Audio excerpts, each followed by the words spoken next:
Sejam bem-vindos a mais um episódio desse podcast. E aí, pastor? Né? E hoje a gente está aqui com um convidado bem especial que aceitou o convite. Né? A gente já está conversando aqui já 50 minutos fora do ar e a conversa está muito boa. Então, eu espero que você também goste do que a gente vai conversar aqui, seja edificado, seja abençoado. Né? E vamos lá, seja bem-vindo, pastor Joaquim. E aí, pastor, me conta a sua história aí. Pois é, muito obrigado pelo convite, primeiramente, né? É muito bom fazer esse projeto e eu gosto muito de tecnologia. Então, estou na minha área, na minha praia, como diz aqui no Brasil. Tá bom, antes de falar, eu queria saber para onde eu olho aquela câmera. Não, pode olhar para mim mesmo. Ótimo, maravilha, tá bom, ótimo. Que a gente vai conversando aqui, eu vou trocando. Isso, tá bom. Começando, não é? Eu me converti aos 16 anos de idade, né? Nós morávamos aqui em Vitória da Conquista. Eu fui convidado, né, por membros da Igreja Batista Bíblica Ebenezer, que antigamente ficava ali no bairro Brasil, na Febre-Jamim. Né? Foi a primeira vez que eu fui valorizado de alguma forma, porque havia ali uma competição de adolescentes, né? Acho que era uma gincana, e disseram que um visitante valia 100 pontos. Né? Poxa, não sabia que eu valia tanto ponto assim, né? Aí fui valorizado a 100 pontos. Legal. Já dá um estímulo, né? Bom, foi a primeira vez que eu entrei na igreja evangélica. Né? Achei diferente. Eu nunca tinha visto jovens da minha idade, adolescente, né? Tocando violão, né? Lendo Bíblia. Eu nem sabia o que era a Bíblia exatamente, né? E nomes esquisitos que eu nunca tinha ouvido na minha vida, né? Sim. Gente, o que é isso? Epístola, o que é isso? Que palavra? Filipenses, o que é isso? Né? E os jovens falam união de treinamento, o que nome? Muito vocabulário estranho, mas muito vocabulário estranho mesmo, que eu fiquei assim meio perdido com o vocabulário, né? Não entendia aquilo. Ponto, mas foi muito bom porque me atiçou muito a curiosidade, né? Sim. E eu comecei, então, ganhei uma Bíblia de presente, uma Bíblia usada, né, da esposa do pastor Edson, e eu comecei, né, a ler aqui da Bíblia, que ela tinha marcado bastante versos, né? E eu fui logo desses que estavam marcados, né? Uns de amarelo, outros de rosa, né? E eu fui vendo esses versos, foi me atiçando bastante a curiosidade, eu sou muito curioso, né? E comecei a ler, peguei a Bíblia com vontade mesmo para ler, né? E depois, os vizinhos que me chamaram para ir à igreja. Eu acho que eles, não sei se arrependeram, porque eu ficava na casa até 1 da manhã. Vixe. Eu quero tirar dúvida. Vocês agora me colocaram uma coisa na cabeça que eu preciso resolver isso. Né? Eu não vou ficar sossegado, né? Claro, e aquele incômodo de sempre, né? Meu Deus, eu nunca matei ninguém, nunca roubei. Como é que história é essa? Como é que eu posso... Como é que eu sou pecador, né? Como é que eu sou pecador? Negócio de... Eu vou para o inferno, que negócio é esse, né? Então, aquela coisa assim, né? Estranha, né? Bom, mas graças a Deus, não é? Deus abriu muito meu coração, a minha mente, me deu o entendimento necessário, né, para eu compreender pelo menos o básico, né? Sim. Da fé. E acabei alguns meses depois me convertendo, né? Depois desse convite inicial, né? E aí, sim, começou uma busca muito intensa da minha parte, não é? Nessa busca para conhecer melhor a Bíblia. Eu passei um tempo em São Paulo, lá em São Paulo, passei uns 2 anos e meio lá, me esfriou um pouco a fé. Mas quando eu fui para Londres, né, em 1990, casei e fui para Londres com a Rosane. E lá, procurando um local para morar, eu passei num bairro da região de Notting Hill Gate. E vi lá uma placa, Bethesda Baptist Church, vi lá a Igreja Batista Bethesda. E eu falei com a Rosa, não, tem uma Igreja Batista aqui, a gente podia vir. E aí fomos para essa igreja, e aí foi uma jornada muito interessante em Bethesda. O pastor lá é americano, ele tem, na época lá, os 4 filhos dele estavam lá, né? Deixa eu ver se são 4, não, 5 filhos. Fizemos amizade com eles e pronto, começamos a frequentar essa igreja. Fizemos muita amizade ali com eles. É uma igreja de muitas línguas diferentes. Só no coral havia 16 línguas diferentes. Nossa. Para quem não sabe, Londres é uma cidade que atrai muitos imigrantes, né? Atrai muita gente do mundo todo. Londres você consegue... Já li um estudo onde eles disseram que há pelo menos 340 línguas diferentes são faladas em Londres. Nossa. Então, Realmente... gente de todo mundo, né? É em todo lugar, né? E aí, muitos nigerianos, né? Muita gente da Filipinas, né? na igreja, né? Muitos brasileiros. E aí foi onde eu conheci esse pastor. Mas nessa igreja, eu comecei a ler a Bíblia em inglês pela primeira vez, na versão NIV, New International Version, que é uma leitura mais simples, né? Fiquei impactado com o que eu li. Falei, não é possível. Será que tem isso na Bíblia em português? Não é possível, né? Que a nossa é NVI, né? É NVI. Nova versão internacional. Isso. Né? Aí teve uma passagem na Bíblia onde Moisés pede para que Deus mostre a ele a sua glória, né? Eu fiquei impactado com aquilo. Não é possível que isso aconteceu.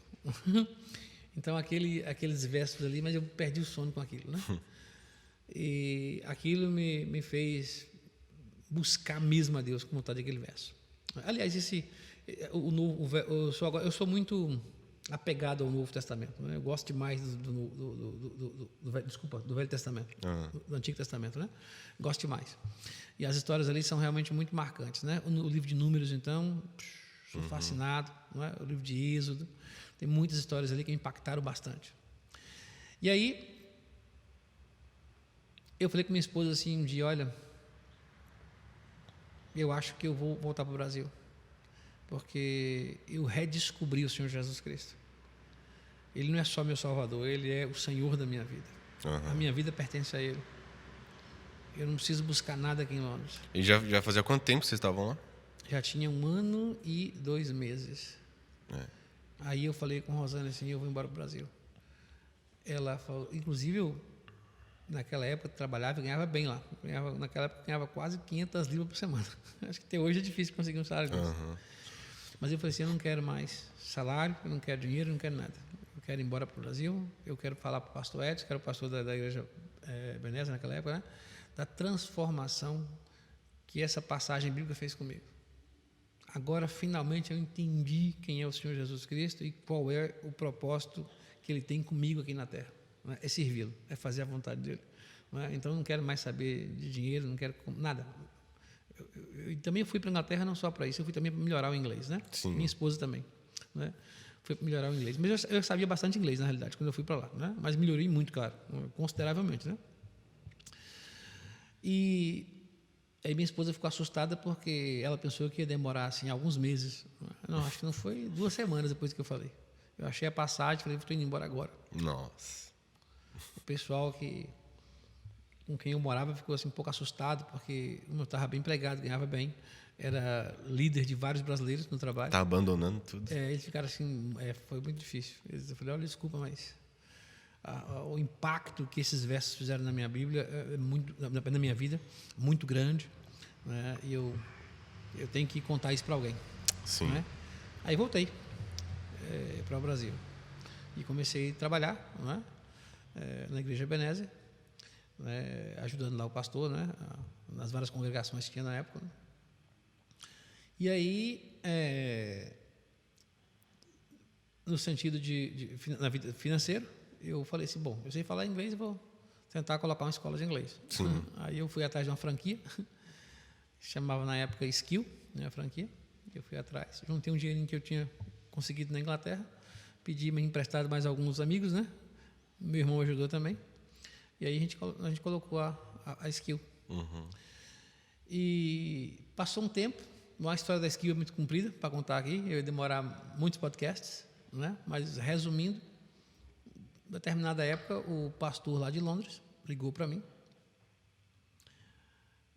porque ele descobriu que eu queria estudar teologia. E eu falei assim, sim, mas como é que o senhor soube? Ele falou, não interessa. Aí ele falou assim, por que você não vem para Londres? Né? Eu falei, não vou não, porque eu já morei aí, é muito caro.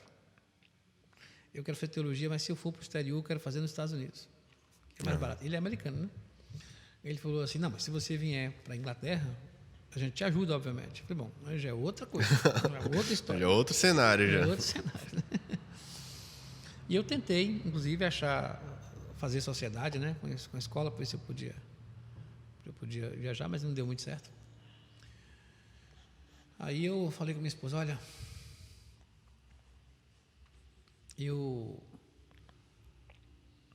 não está dando certo, eu vou ter que investir mesmo aqui, achar outra solução. Só que desse telefonema inicial que esse pastor me chamou, até realmente se concretizar a minha ida, foram 2 anos e meio. Ele me ligou para falar isso e só me ligou de volta 2 anos e meio depois. Então, nesse período que eu tentei sociedade, não deu certo ainda, por isso que eu não vi resposta nenhuma dele. Eu falei, sabe de uma? Vou voltar para o meu plano original. E a oração que eu fiz para Deus foi o seguinte, Senhor, que essa escola possa crescer, e quando ela valer o suficiente para pagar um curso de teologia nos Estados Unidos, eu vou vendê-la e vou para os Estados Unidos fazer meu curso lá. Esse era o plano, entendeu? E aí, como ele não ligou mais, então eu falei, vou voltar ao plano original.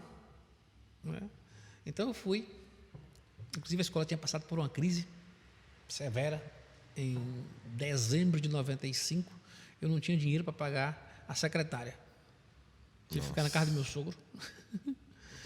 Aí quando foi em fevereiro de 96, eu comecei uma campanha visitando as escolas aqui de Vitória da Conquista para conseguir alunos ali para Skill. Foi interessante que eu tinha 60 alunos, naquela época acho que eu consegui mais um bocado, foi para 175, coisa assim. Eu sei que Deus me abençoou muito naquele ano. Abençoou a ponto que eu pude até comprar um carro. Eu dei um carro de presente para minha esposa. Isso foi em fevereiro, eu não tinha nada. Aniversário da minha esposa em maio. Eu saí da casa do meu sogro, aluguei um apartamento, comprei os móveis todos para pagar parcelado. Sim. Isso foi em junho, não é? Quando foi no final de junho, começo de julho, o pastor me ligou. Você foi aceito na faculdade. Nossa. E agora? É. Aí, como é que faz? Fui conversar com minha esposa e falei, olha, Rosâlia, tudo que eu queria na vida é fazer teologia, né? Então eu não demorou muito a discussão, né? O certo é isso, né? Mas a gente sabia das implicações, não é? Então tem que desfazer tudo, né? Ficamos preocupados porque os nossos alunos eram muito apegados a gente pensava que a escola não ia funcionar sem mim, né? O negócio foi tão rápido que eu até liguei para o pastor e falei com ele, será que não tem como a faculdade esperar mais um tempo? Porque o prazo que eu tinha que chegar em Londres era 2 de setembro. E não dava tempo eu arrumar toda a escola, fazer procurações, documentos, tudo que tinha que fazer, né? Mesmo porque tinha campanha também, porque no Brasil tem a férias de junho, depois tem a campanha da escola de rematrícula, né? O mês de julho, né? É muito intenso, né? Então não dava para eu viajar assim. Aí a faculdade falou o seguinte, se ele não chegar aqui dia 2 de setembro, esquece, só ano que vem. Nossa, Deus, e agora? Nem dava para conseguir visto, né? Aí eu falei, Rosa, então é o seguinte, eu vou pela fé. Eu vou para a Inglaterra, inclusive fui para a Inglaterra com visto de turista. Nossa. Não deu tempo de pegar documento nenhum. E aí lá você tinha que dar entrada no visto de estudante. O prazo máximo é de 90 dias. Não, na Inglaterra não dá visto de estudante no território, não. Para você, visto de trabalho, visto de estudante tem que ser conseguido no país de origem. Vixe. Então, se eu falar assim, sou estudante, então volta, pega o visto lá e vem para cá. Não é? Essa complicação toda. Aí, eu fui para a faculdade, estudei lá até o final do ano, dezembro, aí eu vim para pegar minha esposa. Vou ter que pegar minha esposa. Já nessa época, já pegamos um advogado lá em Londres, né, para poder ajudar a gente, né? E, olha que coisa interessante, que milagre, né? Eu teria que pegar o visto no Brasil. Mesmo assim, tornei voltar com Rosânia sem visto. Tornei voltar sem visto. Só Deus mesmo vai fazer. Para pegar o visto lá na Inglaterra. Não é? E aí, o pessoal me assustou muito na igreja. Falou, você tem que ter um advogado, é difícil. Porque esse visto é pego no país de origem. É capaz que eles vão dar só 1 ano para você, ou 6 meses. Talvez até pedir para você até voltar para o Brasil. Mas, né? E eu falei, não sei. Foi me assustando. Né? Aí eu falei, bom, eu vou pela fé. O que acontecer, aconteceu. Né? Aí eu fui pegar esse visto. Isso já foi dezembro de 96, né? Eu e Rosânia e as 2 filhas, né? Aliás, eu estou aqui contando mentira porque Esté nasceu em 93, Amanda nasceu em 99, não é? A Amanda nasceu na Inglaterra, na realidade, né? E eu digo assim, o contexto foi que foi a família toda, né? Foi eu e Rosânia, né? E Esté já tinha nascido, né? E a Amanda nasceria lá, né?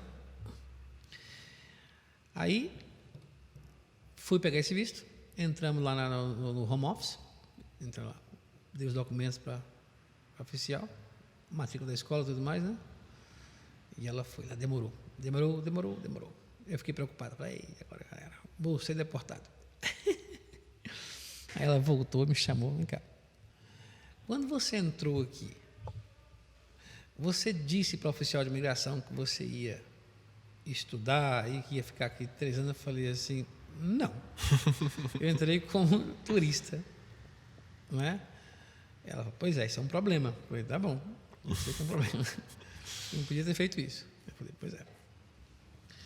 Aí ela voltou. Fui lá conversar com alguém. Falei, agora pronto, agora já eu era. vou ser deportado. E eles me disseram que eles não dariam mais do que 1 mês, né, de visto, primeiro, né? Aí, quando ela veio, rapaz, eu estava tremendo igual uma vara de tirar coco, né? E ela olhou assim e falou assim, quando é que termina essa faculdade? Eu falei assim, são 3 anos, termina em junho de 99. Ela falou, então espera aí. Tornou a voltar. Gente do céu, mas ela me dava... Eu ia ficando numa ansiedade. Que suspense. Numa ansiedade, né? Um suspense. Ela voltou e falou assim, olha, sua faculdade termina em junho de 99, vamos dar o visto para você uns 3 meses a mais. Né? Acho que não sei se foi em outubro ou novembro que ela me deu, né? A mais do que, né? Faculdade. Rapaz, eu não sabia, alegria. Quando eu cheguei na igreja e contei, ninguém acreditava nessa igreja, né?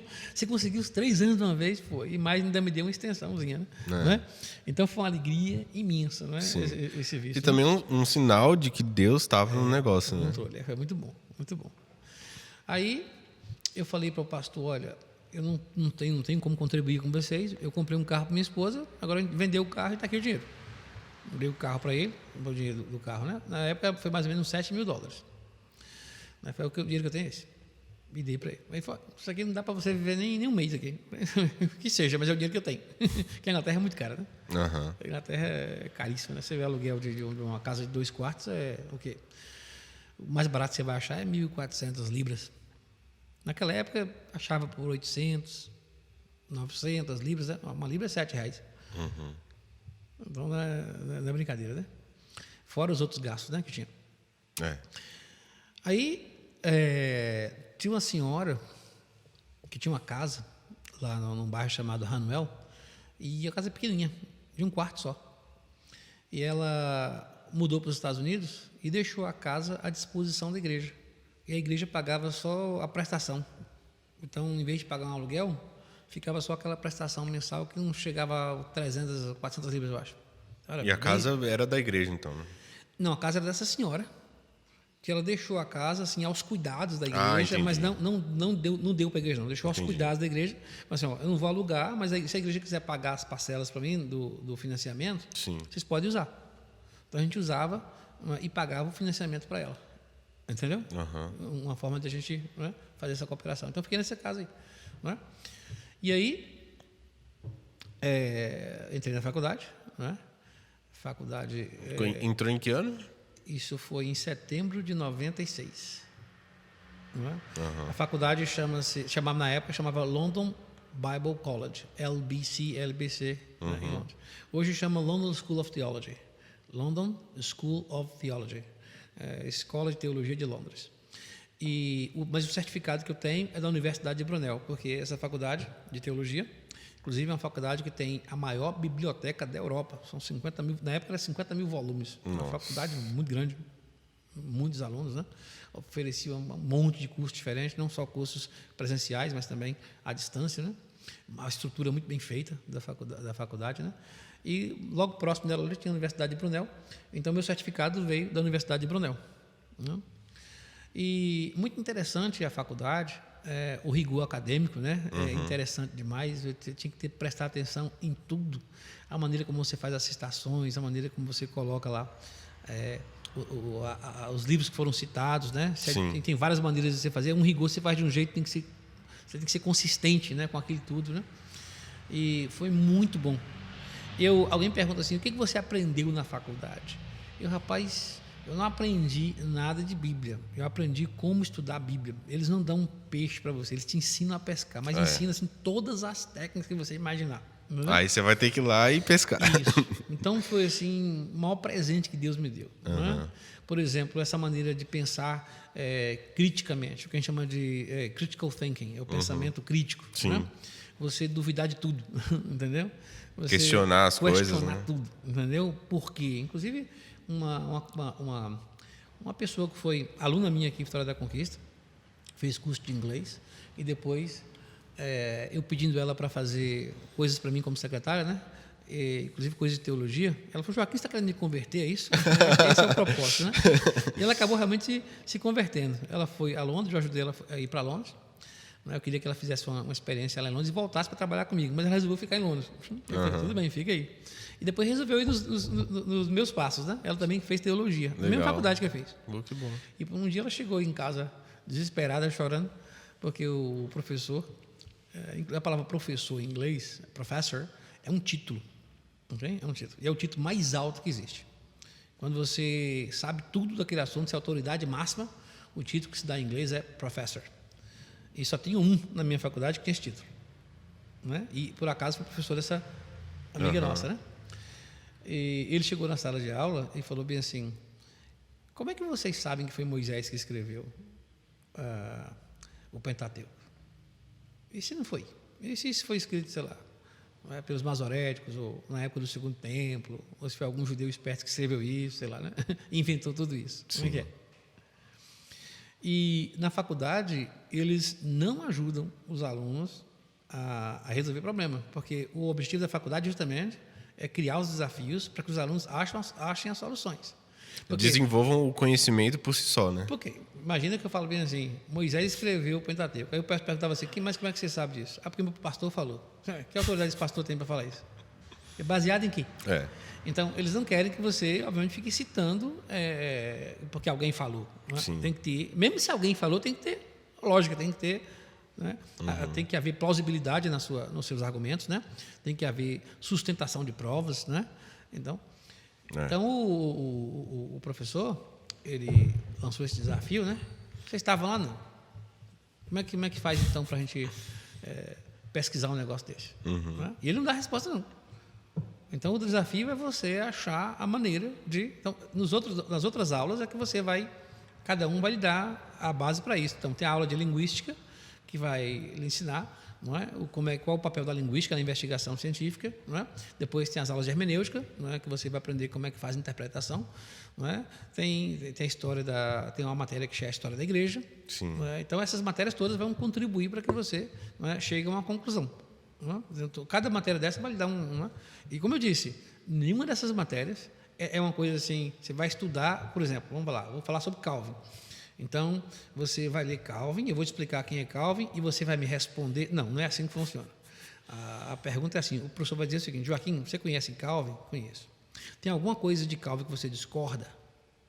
Tem, então vai lá, escreve um papel sobre isso, traga para ver se a argumentação sua é plausível, tem lógica, faz sentido, se os silogismos estão corretos, não é?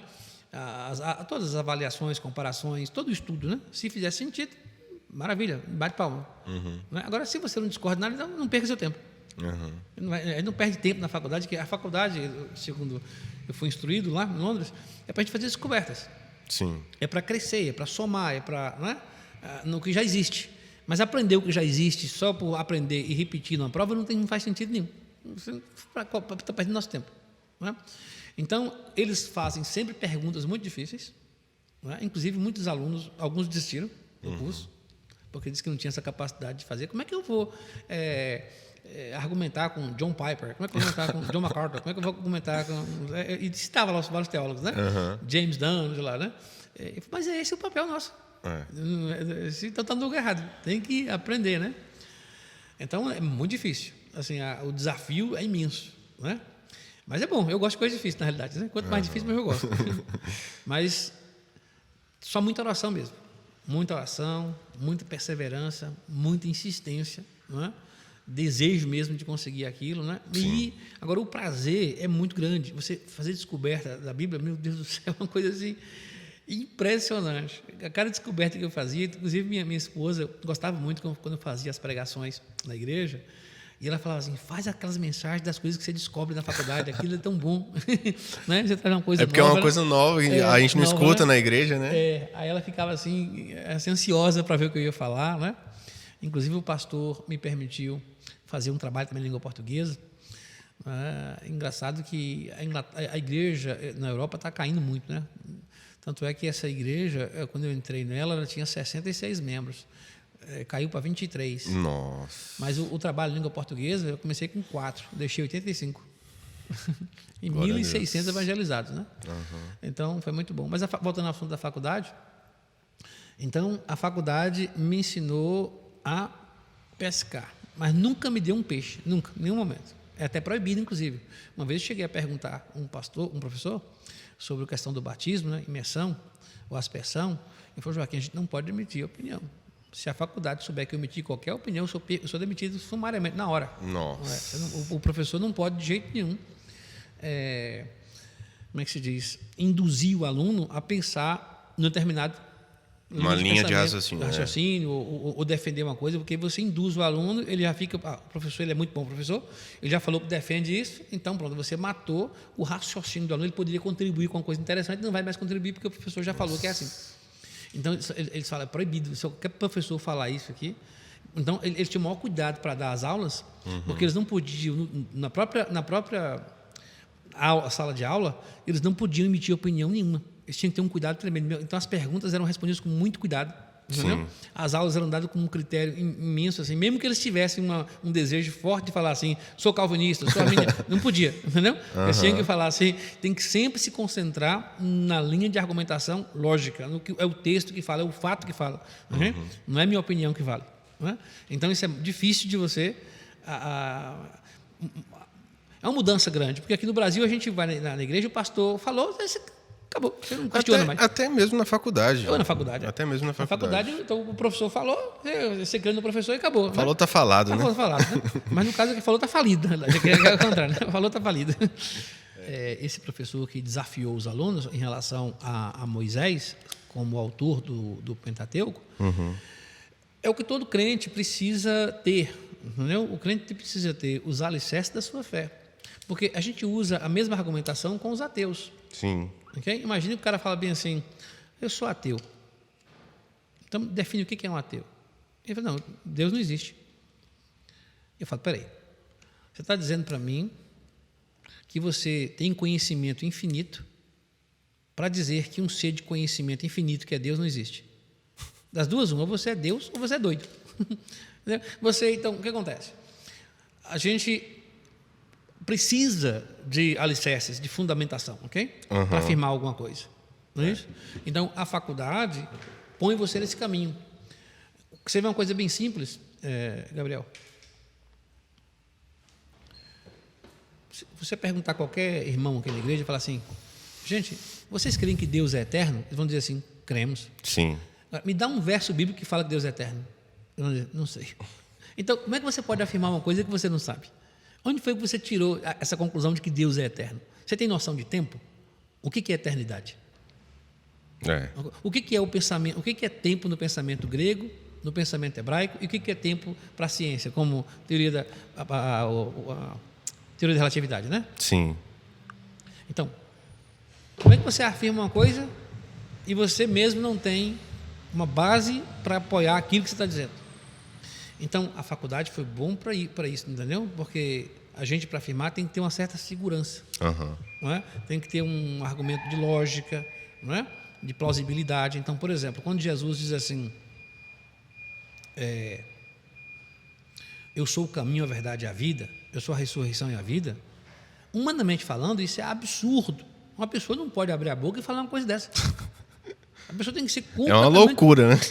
Ele tem que ser completamente lunático, louco, entendeu?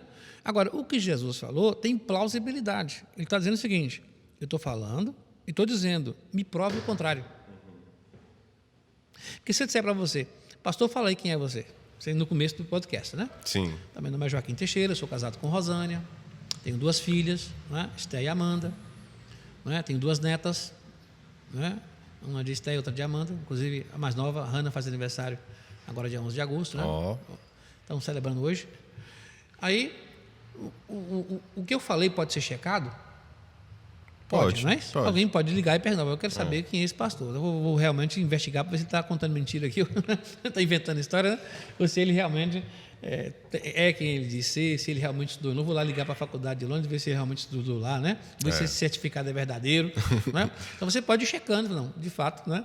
Fizemos aqui uma investigação, uma pesquisa, igual a gente faz a pesquisa do CPF, né? Da pessoa, ou do Serasa, né? Para saber se deve alguma coisa, né? Então Jesus está dizendo o seguinte, eu estou dizendo que eu sou isso, me prove que a minha linha de argumentação está errada, o silogismo, a lógica do cristianismo está errada. Mas, inclusive, nós falamos que em filosofia não se pode fazer afirmações absolutas da negativa. Vai ter um episódio com a minha filha Amanda, né, em Portugal, em relação a isso, né, mas vou dar aqui só um exemplo, eu uso sempre esse mesmo exemplo. Né? Mas, por exemplo, eu não posso afirmar assim, olha, Gabriel, não existe no mundo vacas pretas de bolinhas amarelas. Por mais ridículo que pareça, não é, que exista vacas assim, não é, eu não posso afirmar porque eu teria que ter conhecimento de todas as vacas que nasceram e que vão nascer para afirmar isso negativamente. Entendeu? Mas Jesus Cristo faz uma afirmação absoluta na negativa. Não diretamente, mas ele faz via os profetas do Velho Testamento. Né? Sim. Não há nenhum justo. Nenhum sequer. Então, se aparecer uma pessoa justa, acabou o cristianismo. Mas qual é o trabalho que nós temos com nossos filhos? A primeira palavra que geralmente eles aprendem, agora a minha netinha Hannah, agora com 1 ano está aprendendo, é a palavra não. Não pode pegar nisso aqui. Não. E esse não vai para o resto da vida. Sim. Não pode ultrapassar o sinal vermelho, não pode estacionar o carro em cima da calçada, não pode fazer isso, não pode fazer aquilo. E inclusive, existem multas. Além da lei, existe a polícia para fazer com força, para impor a lei na marra. Entendeu? Por que nós temos fóruns de justiça? Sim. Não é? É para isso, porque a gente só quer fazer aquilo que é contrário, inclusive não é só a lei de Deus, não. As próprias leis que o legislativo, vamos dar um exemplo, o brasileiro, né? Então está lá os deputados que criam leis e eles são os primeiros a quebrar, eles criam, a lei é boa, vamos fazer, está assim, depois quebra. É a natureza humana, não é? Tem Sim. isso. Então, cada vez mais o nosso comportamento prova que a Bíblia está certa. Não é que não há realmente um justo, e não há nem sequer a vontade de ser justo. Quanto mais ser realmente justo. Né?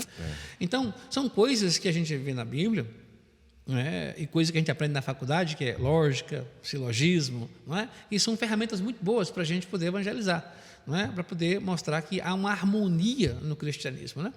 Então, esse período da faculdade foi muito bom. Eu tive muitos bons professores, a maioria deles autores de livros, né? E cada um na sua área. Então, foi assim, uma experiência fantástica. Quanto tempo? 3 anos, né? 3 anos. Terminou em 99. Eu poderia ter ficado mais tempo, mas como eu fiz a faculdade como um meio para chegar num fim, então eu não continuei fazendo mais cursos, né? Entendi. Porque eu não quero ser professor de faculdade, eu quero ser evangelista, né? Então eu fiz para ter documentação para poder ir para Israel, né? Aí fiquei ainda mais 1 ano na igreja, trabalhando com brasileiros e também na parte, porque assim, no sábado o culto era em português, no domingo, de manhã e domingo à tarde, 6 horas, era em inglês. E eu contribuía com os dois. Só que no de português, quase tudo era eu que fazia. Em inglês, tinha o próprio pastor da igreja, que pregava, ora sim, ora eu, ora não, era ele. E fui para o Brasil, depois de 1 ano, voltei para o Brasil. Aí eles me chamaram de novo, disseram que eu ia ficar um tempo na Inglaterra e eles iriam me ajudar agora a ir para Israel. Uhum. Aí, só que para voltar, demorou um tempo porque eu tive que pegar o visto de trabalho. Demorou um tempo, quase que eu desisto. Demorou muito tempo para esse visto chegar. Mas finalmente chegou o visto. Aí eu fui para a Inglaterra, passei mais um ano lá e aí fui para Israel. Só que essa história também é muito... Tem muita história, aí tem que escrever um livro. esse período aí da Inglaterra aconteceu assim, muitos milagres, muitas histórias interessantes. Destaca aí algumas, umas 3. Muita coisa. 2, 3 aí. Tem muita coisa, muita coisa. Mas eu lembro, por exemplo, primeiro voltando aqui, vamos primeiro voltar para a faculdade. Sim. Antes desse período, né? Quando eu terminei a faculdade. Eu fiz 2 anos da faculdade, foram tranquilos. Mas o terceiro ano, eu cheguei a tentar desistir várias vezes. Porque a igreja passou por uma dificuldade financeira e o pastor me chamou no gabinete dele. Primeiro ele me chamou no dia, não lembro exatamente o dia, mas vamos dizer assim, umas 2 semanas antes do final do ano de 98. Uhum. Era dezembro de 98. A faculdade, o último ano da faculdade, começou em setembro de 98 e terminou em junho de 99. Porque a faculdade na Europa ela começa em junho e termina em setembro. O ano letivo é diferente não coincide com o ano do calendário, né? Uhum. Aí ele me chamou ali no dezembro de 98 e me pediu para fazer uma mensagem do ano novo, não é? Que eu ia falar ali, vários pastores iam falar e eu tinha ali uns 15 minutos para falar. Aí eu citei aquele texto de Abacuque que diz que não importa, né, que a figueira não floresça, né, Uhum. que a vide não dê o seu fruto. Eu contextualizei dizendo o seguinte: figueira, vide, curral, isso o autor está se referindo à estrutura econômica da vida do judeu, do israelita na época, né? Então, se faltar essas coisas, é como se você falisse, é como se não tivesse dinheiro na sua conta, como se seu carro tivesse quebrado, como se seu telefone tivesse estourado, você não tem mais dinheiro para pagar a internet, você não tem mais roupa para ir para o trabalho, né? A casa você não consegue pagar o aluguel, acabou tudo. Eu preguei sobre isso e falei: olha, mas Abacuque está dizendo, não é, que ele confia no Senhor. A alegria dele é confiar no Senhor, no Deus da sua salvação. Preguei isso. Quando foi no dia 1º de janeiro, o pastor me chamou e falou: olha, tenho uma notícia para te dar. Eu falei: o que é? Eu não posso mais ajudar você financeiramente. Nossa. Nem eu posso lhe ajudar financeiramente, nós não podemos pagar a faculdade, não posso lhe dar aquela ajuda semanal que eu lhe dava, e a casa que você está morando foi posta à venda, porque houve um problema lá com a dona da casa e ela vai ter que vender a casa. Meu Deus. E vai agente imobiliário na sua casa para, né, bater na porta. Tem alguns problemas que eu não posso citar aqui no podcast, porque envolvem pessoas, né, a vida particular deles. Sim. Mas eu sei que eu estava assim, com 8 problemas para resolver. Inclusive, minha esposa estava grávida de Amanda. Né? Amanda nasceu em abril de 99. E ela vomitava muito. E para eu ir para a faculdade de ônibus eram 2 horas. 2 horas para chegar na faculdade. E às vezes, quando eu chegava lá na faculdade, minha esposa ligava: Joaquim, eu não estou sentindo bem, estou vomitando, não sei o quê. Eu tinha que voltar para comprar coisa no mercado, né? Então, foi muito difícil. E aí, eu estava devendo a faculdade, a igreja estava devendo a faculdade, 3.000 libras esterlinas. Não podia mais pagar. Então, contei o caso para a faculdade. Falei: não tem como, vou ter que sair da faculdade. E a igreja falou: a gente não pode mais pagar, nem faculdade sua, nem ajuda de custo, nem casa, nem nada. E aí eu falei: pronto, agora eu estou numa situação difícil, né? E eu falei para o pastor: isso quer que eu faça o quê? Ele falou: não sei. Você não tem nenhuma orientação? Ele falou: I don't know, não sei. Uhum. Eu não quero te aconselhar, porque isso é entre você e Deus, eu não sei o que falar. Eu falei: mas você acha que eu poderia escrever cartas para trust funds, para ver se vocês me ajudam? Não sei. E se eu fechar a faculdade e continuar usando? Não sei. Ele fala assim: I don't know. Ele fala: I don't know. Eu não sei, eu não quero comentar. Vixe. Não queria de jeito nenhum me dar uma. Realmente é uma situação... É difícil, né? Eu falei, agora, meu Deus. Comecei a orar. E por causa disso, então, esses primeiros 6 meses aí últimos, né? 6 meses da faculdade, eles foram extremamente difíceis. Né? E eu falava assim, Senhor, eu preciso de uns 8 milagres. E tem que ser tudo simultâneo. Né? Mas uma coisa eu faço. Se o Senhor realmente me livrar dessa, se eu superar isso, eu estou diante do impossível. O Senhor pode me pedir qualquer coisa. Eu pulo num abismo com o olho fechado, se o Senhor mandar, se o Senhor me livrar dessa. Porque está difícil. Muito difícil. Aí eu fui e contei minha história para a faculdade, né? Eles entenderam e falaram que iam tentar me ajudar em alguma coisa. Por exemplo, na faculdade tem um negócio que chama Bursary Fund, que é quando você paga a sua mensalidade. Se você quiser ajudar com uma pessoa que não tem dinheiro, você paga 5% a mais da sua mensalidade. E esse dinheiro é colocado num fundo para ajudar pessoas com dificuldades. Aí o administrador da faculdade falou comigo assim, olha, Joaquim, eu vou colocar seu nome no Bursary Fund, mas eu vou se inscrever você lá. Tá bom. Essa é uma das histórias, viu? Tem um monte. Aí tem bastante história mesmo. Uhum. Essa é uma. Ele falou o seguinte, olha, 28 alunos se candidataram. Então não é só você. Então não te prometo nada. Vamos conversar e vamos analisar cada caso. Aí passou um tempo, ele me respondeu. Falou, Joaquim, tivemos a reunião, né, e chegamos à seguinte conclusão. Nós temos 3.200 libras. Vamos dar 100 libras para um aluno, 100 libras para outro, e vamos dar 3.000 para você. Nossa! Meu Deus do céu. Aí ele falou assim, esses 3.000 vai ficar para a faculdade para pagar o que se deve. Então, aqui na faculdade você não deve mais nada, está pago. Agora, a gente não tem como lhe ajudar com a sua luz, com a sua água, com o seu transporte, com a sua comida. Infelizmente, a igreja não tem dinheiro para a faculdade a lhe dar, porque a faculdade vive não só do que os alunos pagam, mas também vive de ofertas que outras igrejas dão para a gente. E, no momento, não tem como a gente fazer isso. O que a faculdade vai fazer é isso. Eu falei, não, já ajudou muito. Não é? Mas, mesmo assim, foi difícil, porque nós tínhamos que pagar a cada 3 meses, depende do trimestre, você pagava 1.400 libras, depende de quantas horas dos estudos, das matérias, né? Então variava aí de 1.400, 1.700 libras. Não é? Então, tinha ainda mais para pagar. Não é? Já vinha mais 2, né? As finais, né? Como é que eu vou pagar isso? Eu lembro que uma vez eu tentei abrir uma conta no banco, no NatWest, que é National Westminster Bank, chamado de NatWest, só para ficar menor, e eu não conseguia abrir essa conta. Não tinha conseguido abrir a conta. Aí, nesse período da dificuldade, eles foram, na faculdade, oferecer contas aos alunos de terceiro ano. Porque eles raciocinam assim, os alunos de terceiro ano... deixa eu explicar como é que funciona na Inglaterra todos os processos.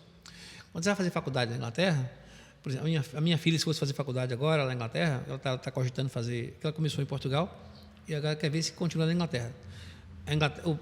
Custa 15.000 libras por ano. Libra, vezes 7. Viu? Só da faculdade. Por ano. E são 3 anos. E é 15 vezes 7, né? Então a faculdade paga, o banco paga a sua faculdade, os 3 anos. Aí o banco ajuda você a procurar um emprego nessa área que você formou. Nossa. E quando você acha um emprego, o banco vai deduzindo desse salário seu. Em parcelas, né? Pequenininha, para você pagar em 10 anos, sei lá, 20 anos, até você pagar tudo. Entendeu? É assim que eles fazem. Aí, como teologia não é um curso que você assim, sai ganhando dinheiro, né? É mais para evangelizar, é mais difícil, né? Eles não têm assim, essa ajuda dessa maneira. Mas eles ajudam mais ou menos. Então, eles foram na faculdade e perguntando se os alunos queriam abrir conta no NatWest. Eu falei, poxa, eu fui lá, negaram, né? Mas agora está tudo aprovado. Não importa o aluno, tudo aprovado. E estava aprovado ainda com 700 libras de crédito. E esse dinheiro, por exemplo, era pago sem juros nenhum. Podia demorar 20 anos. Não importa o tempo que você demora. É sem juros. Vai pagar de uma libra se quiser. Não é? Sem juros. Olha que maravilha. É bom. Colocou o dinheiro lá, então já me ajudou. Aí, mesmo assim, eu falei, não tem como. Tá difícil. Aí eu fui uma vez conversar com uma senhora chamada Mary Evans. Ela também tem livros escritos, né? Na área do sacerdócio, né? De cada crente, né? Ela fez um livro sobre isso. E ela era a minha coordenadora e eu fui falar com ela que eu ia desistir do curso. Cheguei determinado, né?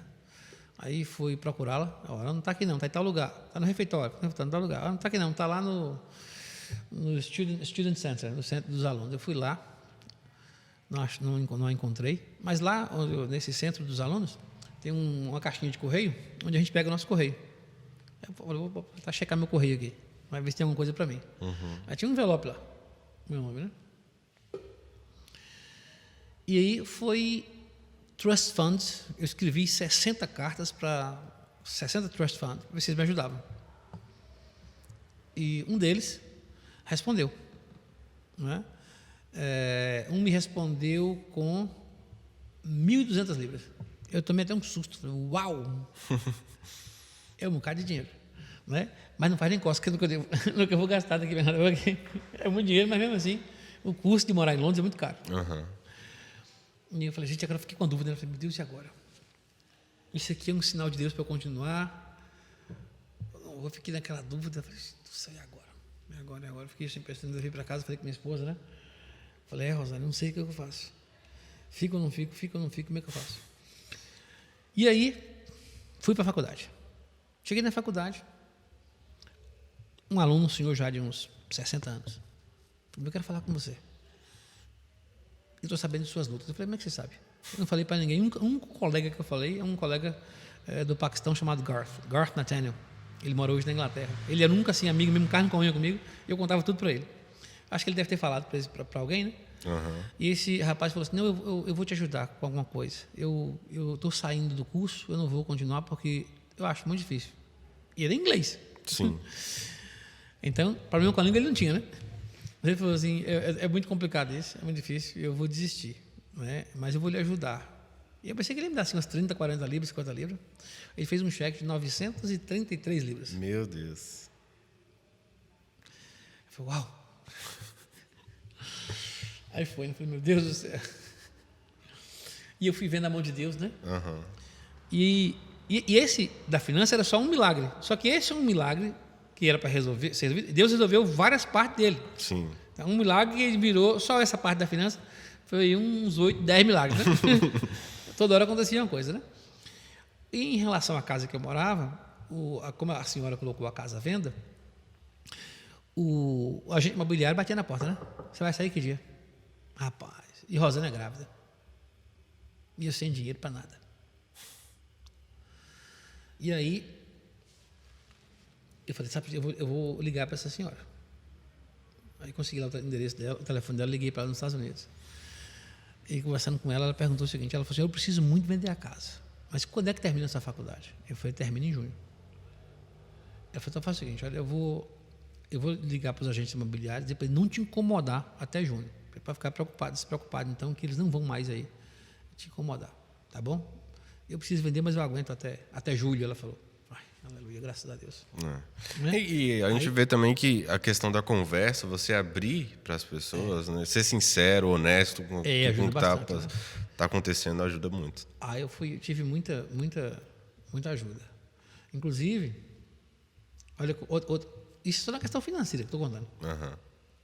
Dos 8, esse é um. O que tinha que ser resolvido, né?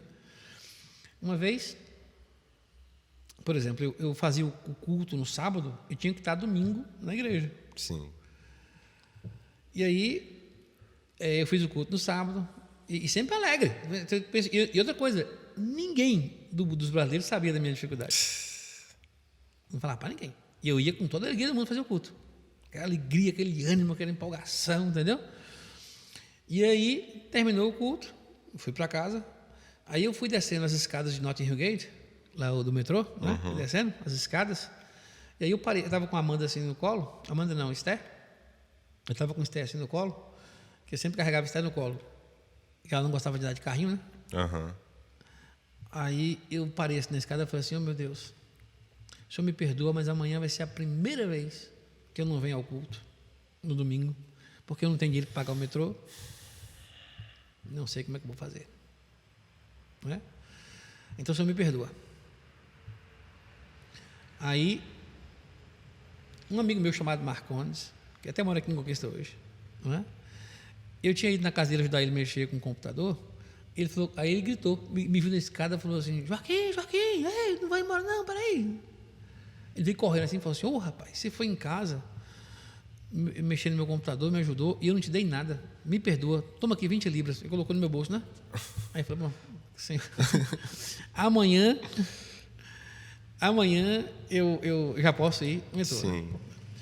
Passou acho que umas 2 semanas, aconteceu a mesma coisa igualzinho. Eu com o Esther no colo, na escada do Notting Gate, pedindo perdão a Deus, porque não ia para o culto, né? E aí, olhei para trás para esse Marcondes vinha, nada. Entrei no metrô, falei, poxa, vai ser a primeira vez. Aí desci do metrô, peguei o ônibus, tinha um período de ônibus ainda, né? Sim. De uma meia hora quase de ônibus ainda. Aí quando o ônibus desceu, eu estava com o Esther no colo, lembro como hoje, e tinha assim um muro, porque os muros da Inglaterra são feitos de planta, né? Ou de amora, é sempre tá lá aquela plantação de amora, dá o muro todo, né? Uhum. Tem até que dar para encostar, que se tiver amora, eu sei que eu tô preto, né? De amora. Aí eu com o Esther no colo, eu encostei assim, isso já era o quê? Já eram umas 11 horas da noite, eu acho. Aí eu botei a mão assim na parede e chorei, falei: Senhor, me perdoa, Senhor. O Senhor sabe que eu fiz tudo para poder estar no culto amanhã, eu não vou, é a primeira vez. Então o Senhor me perdoa. Chorei assim de um cara de lágua, né? Aí foi andando com a Esther. Botei a Esther em casa para dormir e tudo. Aí o telefone toca. Quem era? Era Eldimir, que é aqui da primeira igreja batista. Ele estava morando em Londres na época e também estava aprendendo inglês lá na Inglaterra para ir para Papua Nova Guiné, né? Eldimir me liga e falou assim: Joaquim, rapaz, eu estou com um problema sério no meu computador aqui. Não estou conseguindo resolver. Você que pode me ajudar? Eu falei: Eldimir, é 11 da noite. Eu falei: eu sei. Não é hoje não, claro. Amanhã você podia passar aqui em casa, eu estou de carro, eu passo na sua casa, ele pega e você passa aqui. Pronto, maravilha. Aí ele passou. Ele passou, pegou de carro, eu fui na casa dele, eu vi rapidamente e fui para a igreja. Eu falei: Deus não deixou. Aí, de novo. Aí, Eldimir foi embora para Papua Nova Guiné. Fiquei sem ninguém. Aí, eu falei: agora, como é que eu vou para esse culto domingo? Nisso, chega um casal, que hoje mora nos Estados Unidos, eles são americanos. Omar e Vic Teran. Vic é oficial da Marinha, e a Marinha mandava ela para ficar 2 anos no Japão, 2 anos não sei onde, 2 anos na Itália. E nessa época, mandaram ficar 2 anos na Inglaterra. E eles já frequentando a igreja. Eles estavam procurando casa para alugar, não é? E fizemos amizade e tudo mais. Aí o Omar falou assim: eu aluguei uma casa em tal bairro. Eu falei assim: por coincidência, é juntinho da minha casa. Ele falou: maravilha. Então, quando eu vier para o culto de manhã, eu passo na sua casa e ele pega. Então, todo dia de manhã ele passava e me pegava. Carona, agora eu já tinha garantido então. Né? Eu falei: gente, Deus é bom demais. O tempo todo. Aí fiz uma amizade muito forte com a Mai e Vic, né? Realmente, assim, é incrível a nossa amizade, não é? A gente chegou a um ponto, inclusive, que Vic falou, eu estava em Washington, porque eles moram em Washington, e eles trabalham no Pentágono. Aliás, eles trabalham em Washington, no Pentágono, mas moram em Alexandria, na Virgínia, outro estado. Mas é só atravessar a ponte. Uhum. Assim, atravessar a ponte já é Washington DC. E eu lembro uma Vic que até falou comigo assim: Joaquim, Esther é a filha que eu queria ter. Ela gosta muito de Esther. Será que Esther não mora comigo, não? Eu não sei, eu falo com ela. Aí eu liguei para minha filha Esther, perguntei se você quer morar com ela. Oxe, estou indo. Aí a Esther ia fazer faculdade lá, inclusive, né? Mas infelizmente vi que errou lá com a data e não deu para fazer a matrícula dela e faltava 12 dias só para resolver, não deu tempo, então volta. A Esther voltou, acabou casando aqui, não deu mais para voltar, mas vi que gostou muito de Esther, pintou o quarto lá todo de cor de rosa para ela, comprou um carro para o filho, falou: esse carro aqui é para você levar a Esther onde ela quiser. Meu Deus. E foi muito bem tratada, graças a Deus. Ela me levou minha filha em vários lugares dos Estados Unidos, de avião para Califórnia, não sei para onde, para Texas, para Las Vegas, um bocado de trem, né? Eles gostam muito da gente. Legal. E a gente gosta muito deles. É assim, um casal fantástico. A gente, né, fizemos forte amizade. Então, bacana. A gente, e Omar, o avô dele, ou os avós, são do México. Então, ele fala, entende espanhol, pelo menos. Não fala espanhol, na verdade, ele entende português. morou na Itália 2 anos, aprendeu a falar italiano, então assim ele conseguia se comunicar com os brasileiros, né? Assim com italiano, com espanhol, com portunhol, misturava tudo ali. E ele é muito divertido, ele é muito alegre, ele ri bastante, então o pessoal gostava muito dele, né? Então, inclusive ele até me apoiou quando eu saí do trabalho de língua portuguesa, ele até ficou tomando conta do pessoal, foi bacana ali. Então, esse aí é a história de um período onde que Deus trabalhou nessa vida financeira da gente de uma maneira muito extraordinária, né? Os outros 8 milagres, 7 milagres, né? Também igualmente difíceis, né? Por isso que a situação era realmente impossível. E eu só sei, concluindo essa história, quando eu fui receber o certificado da faculdade, e claro, também nessa época eu já não estava mais estudando para ter notas excelentes, eu só queria realmente passar. Quando eu percebia que meu documento era suficiente para passar, eu parava ali, não, que tá bom, porque eu estava dormindo, sei lá, 3 horas por noite. Eu ficava até 2h30 da manhã, sei lá, estudando, depois eu acordava 4 de novo para estudar, muito poucas horas. O olho tudo preto, sem dormir, né? Então foi muito difícil aquele período. Mas quando ele me entregou, o diretor da faculdade, Derek Tisball, ele conhecia da minha história, eu contei para ele a minha história. Eu também contei porque ele também, o meu projeto de 3º ano foi falar sobre a cultura adolescente. Não é bem cultura, é sociedade adolescente, né? Não, desculpa, cultura mesmo, cultura adolescente. Dentro da sociedade tem a cultura adolescente. E aí, ele foi assim o meu instrutor, né, desse projeto. Aí eu contei para ele, né, essas minhas dificuldades, que ele também era diretor da escola, né? E ele também sabia porque ele participava das reuniões com o departamento de finanças, né? Sim. Por ser diretor, ele sabia da minha dificuldade. E aí, quando ele me deu o certificado, ele falou comigo assim, eu sabia que você ia conseguir. Aí eu falei com ele assim, você não sabe a oração que eu fiz. Agora é que vai começar. Agora é que vai começar. Isso só foi um teste. E aí, rapaz, para ir para Portugal, para ir para Israel, foi difícil. Porque quando terminou a faculdade, como eu falei, eu fiquei mais 1 ano lá, depois voltei para o Brasil para pegar um visto de trabalho, voltei para a Inglaterra, fiquei mais 1 ano e pouco na Inglaterra antes de ir para Israel. Mas quando chegou a época de ir para Israel, foi difícil demais. Não tinha apoio de ninguém, nenhuma igreja, nada, né? E aí, aliás, tem um amigo, né, que mora na Inglaterra, né, que foi o único que me ajudou financeiramente, mas assim, claro, não ia cobrir tudo, né? Me dava uma oferta, né? E aí, fui no banco fazer um empréstimo para poder pagar a passagem para Israel, 900 libras esterlinas. Eu, Rosa, e agora já era as 2 filhas, né? Esté e Amanda. E aí, o gerente do banco falou, quanto você precisa? Eu falei assim, 900 libras. Como 900 libras? É geralmente o dinheiro que você ganha em 2 semanas na Inglaterra. Aí ele falou assim, não, isso é fácil. Esse nome, Joaquim Teixeira? Olhou assim para mim com uma cara feia, espantado. Falou assim, o senhor poderia começar comigo em particular, por favor? Ixi. Eu falei, posso. Cheguei lá e falei assim, me explica uma coisa, como é que sua conta de janeiro até novembro não tem uma barrinha positiva? Nada positivo, né?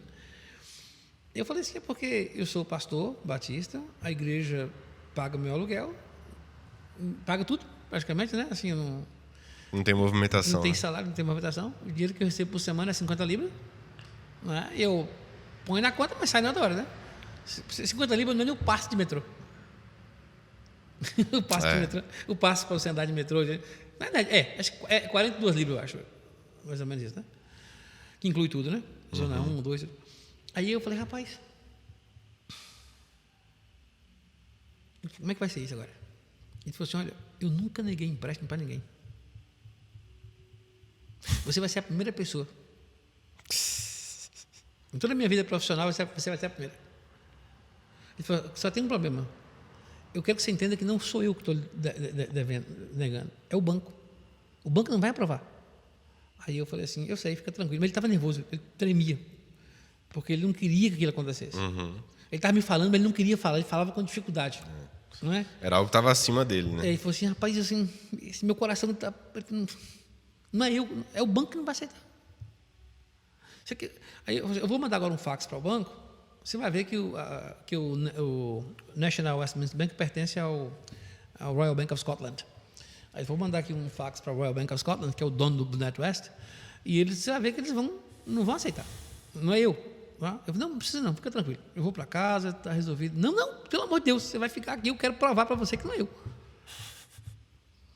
Aí ele falou, olha, o fax deve demorar aqui uns 5, 10 minutos. Você espera comigo aqui na sala? Eu falei, espero. Aí ele falou assim, então me fala uma coisa aí. O que o pastor Batista faz? Eu falei, rapaz, eu estou persuadido que o Senhor Jesus Cristo é a resposta a todas as indagações humanas. Se você for analisar pelo lado da filosofia, por exemplo, os filósofos fazem perguntas. Uhum.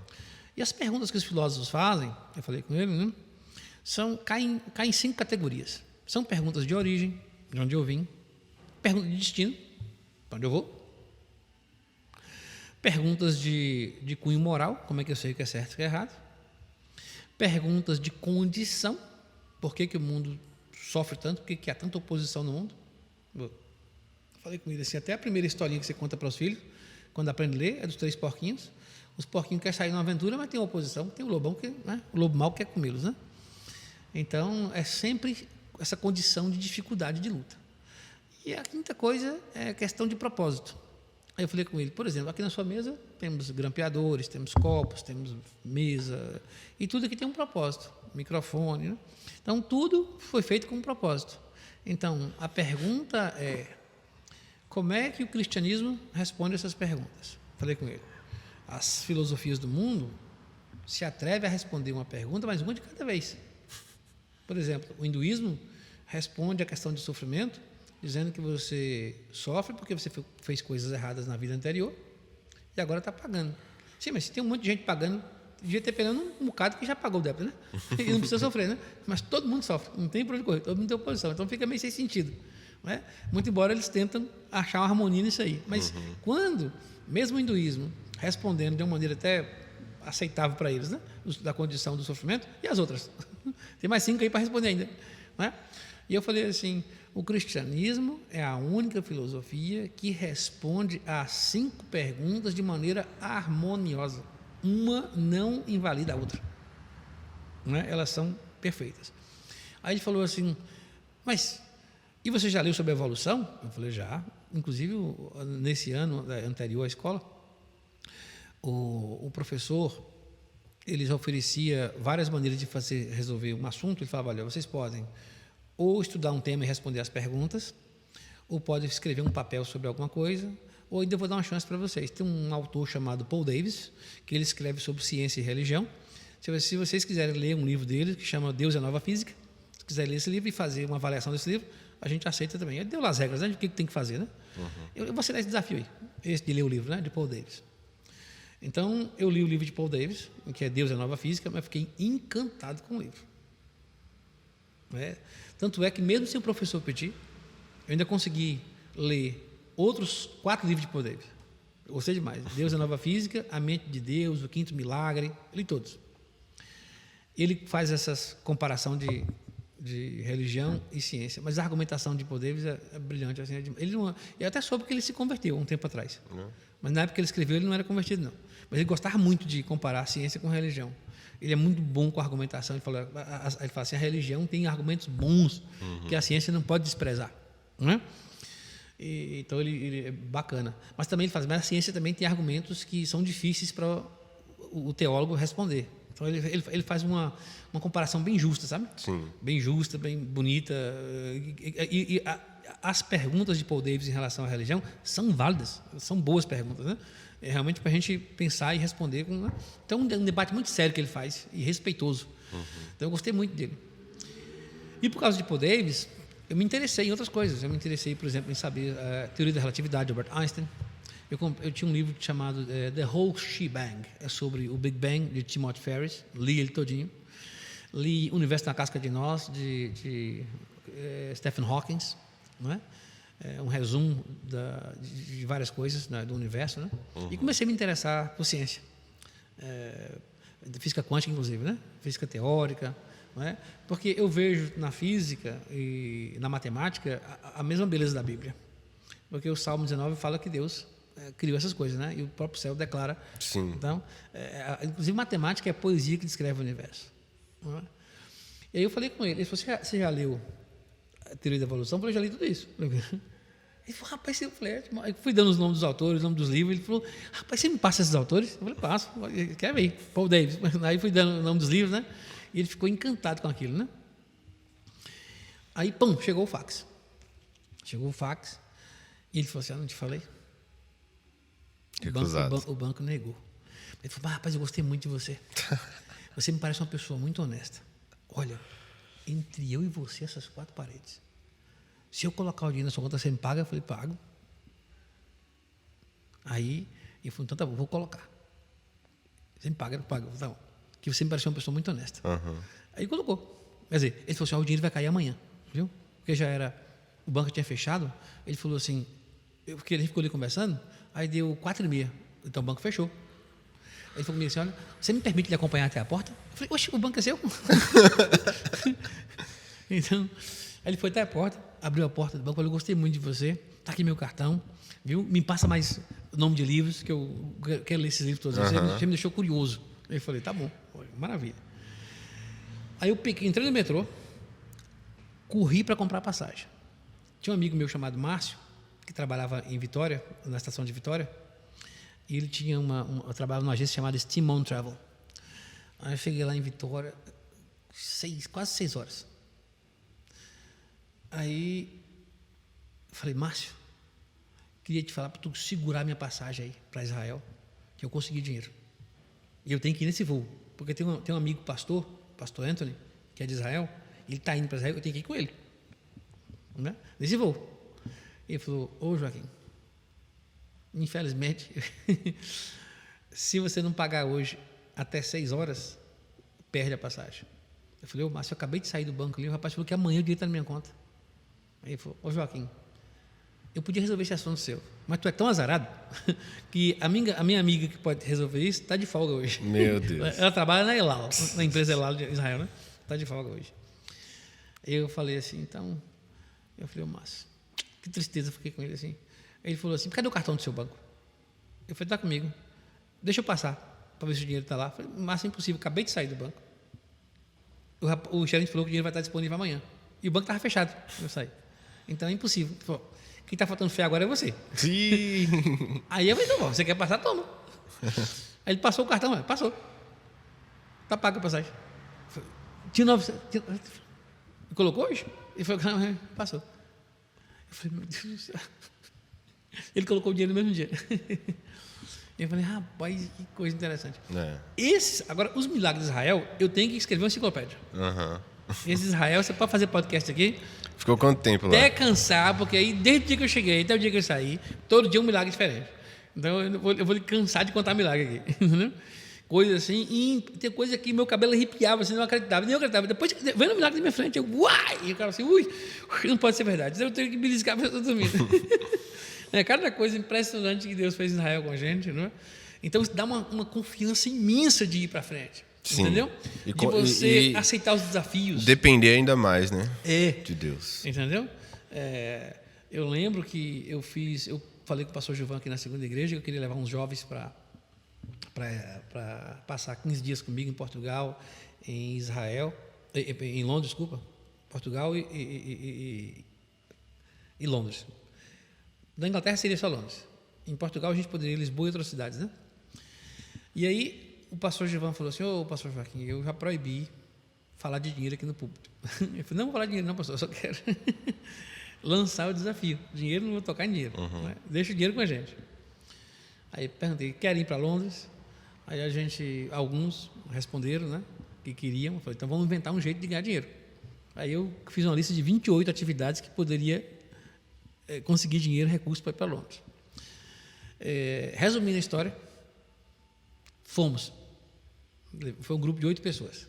Legal. Para Londres e também para a Inglaterra, levei o pessoal da segunda igreja, né, no intercâmbio, né? Então, mas por que eu fiz? Porque eu tinha muita confiança que ia dar certo. Entendeu? Deus coloca uma coisa no meu coração, assim, quando eu sinto uma coisa que vem do Senhor, primeiro eu quero saber se vem do Senhor mesmo. Então eu oro primeiro bastante, peço a Deus que me mostre nas circunstâncias, nas coisas do dia a dia. Se envolver minha esposa aqui, também confirme no coração dela, para que não haja dúvida. Sim. Quando eu sei que não tem mais dúvida, meu amigo, agora aí eu sou igual uma flecha. Então, mas nada, mas nem. Só se mesmo um anjo descer do céu, né, com 6 asas, com fogo no olho, e falar assim: dobra a direita agora. Faz uma curva. Porque se ele não fizer, eu só paro ali. Entendeu? Nesse ponto eu sou muito focado. Sabe? Graças a Deus. Por quê? Por causa dessas experiências que eu passei. Entendeu? Eu sei que se Deus me chama para uma coisa, eu tenho que ir. É a minha obrigação ir. Né? Eu tive uma vez uma discussão com a senhora lá em São Paulo, que eu estava contando minhas experiências de Israel, e ela... Você também é outro podcast, viu? Não vou nem contar o milagre por si, porque não vai, é muito complicado. Mas teve atentados, né, de bombas, e Deus me livrou de um atentado, né, de uma maneira muito impressionante. E através da minha filha, inclusive, né? E essa senhora falou assim: mas pastor, você não tem medo de ir para Israel, não? Eu falei: meu irmão, medo de quê? Você imagina, se eu vou para o Evangelho é pregar que Jesus venceu a morte. Como é que eu vou ter medo da morte? Eu vou pregar o quê? Então me resta o quê para pregar? Exatamente. Que Jesus venceu o jogo de tênis, o jogo de xadrez. Se ele venceu a morte, como é que eu posso ter medo de uma coisa que ele venceu? Não tem cabimento, não tem lógica. Fica uma mensagem inconsistente. Tanto é que o pessoal até me repreende a maneira que eu respondo quando alguém fala assim: ô pastor Joaquim, tudo bem? Como é que está? Rapaz, eu estou vivo, mas se morrer melhora muito. Ô pastor, vira essa boca para lá. Eu falei assim: virar por quê? Se eu morrer não melhora? Melhora muito. Aí eu estou ansioso pelo dia da glorificação. Exatamente. Né? Então, essa senhora falou assim comigo lá em São Paulo, né? Mas eu tinha contado a história do ônibus, onde houve o atentado. Ela falou assim: mas quando você entra no ônibus, você não tem medo, não, de morrer? Eu falei: minha irmã, eu realmente, quando eu entro no ônibus e alguém traz uma mochila, alguma coisa e põe lá, a gente fica sempre olhando, porque pode ser alguém que vai, né, explodir alguma coisa. Mas meu medo não é da explosão, porque quando houver aquela explosão, eu abrir meu olho, eu tenho a convicção que estou no céu com o Senhor Jesus Cristo. Sim. E ele vai dizer assim: bem-vindo ao céu, servo Joaquim. Uma pergunta para ti eu tenho. Qual é, Senhor? Onde estão os outros judeus que estavam no ônibus contigo, que eu deixei debaixo da tua responsabilidade? Esse é meu medo. Falei: esse é meu medo. Entendeu? Aí eu tremo de medo. Porque se eu fui para lá, foi com essa responsabilidade de pregar o Evangelho.